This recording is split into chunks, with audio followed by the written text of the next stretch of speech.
a Turuxo Celeste. Do jueves non digo nada porque senón me cabreo. Non me está gustando nada o arbitraxe europeo. Le Fillé de la Marujé para ir a xogar a Francia nos deixou sin o Mingueza e Borja Iglesias o Panda.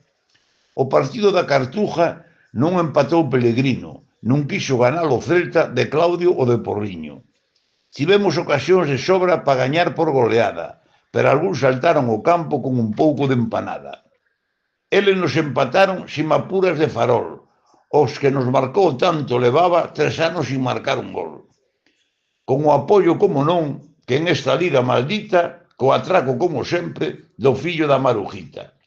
Pitounos faltas que non eran, e ademais con a tarjeta amarilla. O Celta foi con ilusión a Sevilla e polo camiño joderonlle a silla. Con ele se comportou igual cunha hermanita da caridad, e iso que nos deron patadas hasta no carné de identidade. E outra vez sin minutos, cousa que tamén me cabrea, o mellor xogador do Celta, o príncipe das bateas.